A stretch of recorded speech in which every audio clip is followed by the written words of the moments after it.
Now, not only is VE Day a chance to celebrate, it's also a time to reflect on what life was like during the war, both at home and for those fighting on the front lines abroad. Al Murray has been to meet one of those incredible people, our oldest veteran, 110-year-old Donald Rose.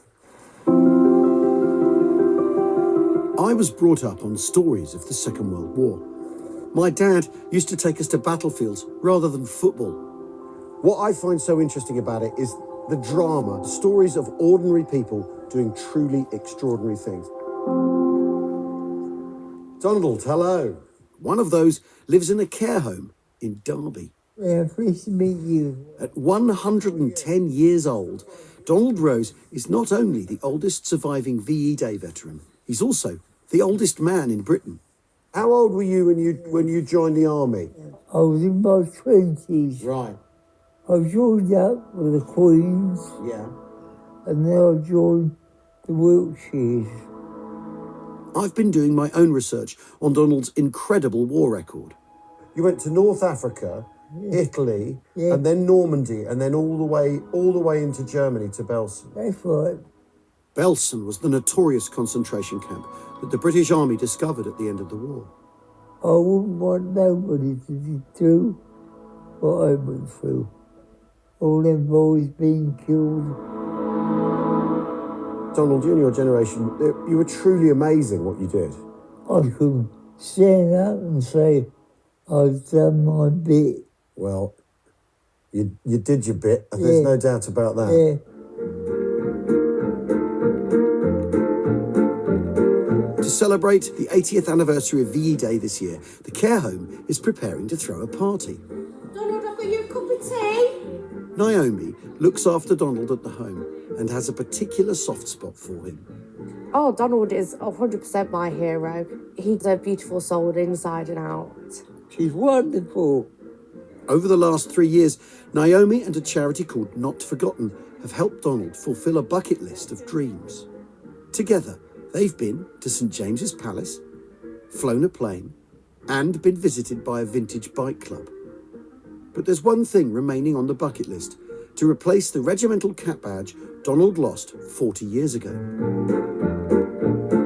What he doesn't know is that Colonel Tony Ward from the Queen's Royals, Donald's former regiment, is also coming to the party today.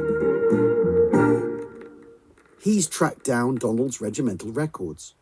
Donald would have trained at Starton Barracks in Guildford before they were picked up and sent off to North Africa.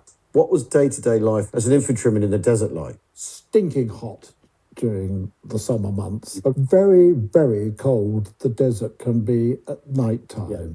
No sleeping bags in those days, couple of grey blankets if you're lucky. We're talking about very, very challenging conditions. They were tough. Tony has sourced a replacement cap badge for Donald. This beret, is this the badge that Donald would have worn? This is the private soldier's badge. I hope he will wear as smartly as he did in North Africa.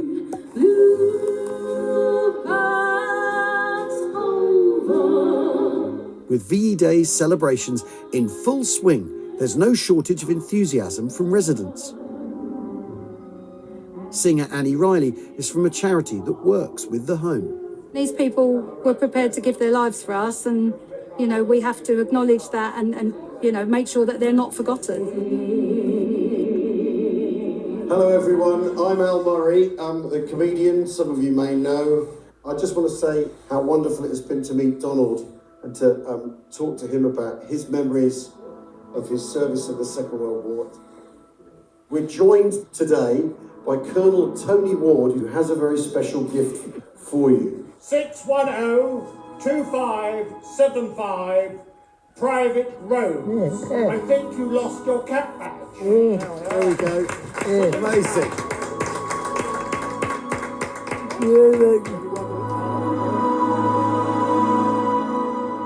You know what? I found that incredibly moving.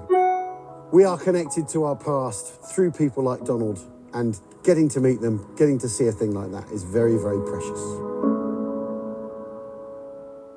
Oh, thank you to Al, and of course to Donald. What an amazing that was man. fantastic. Yeah.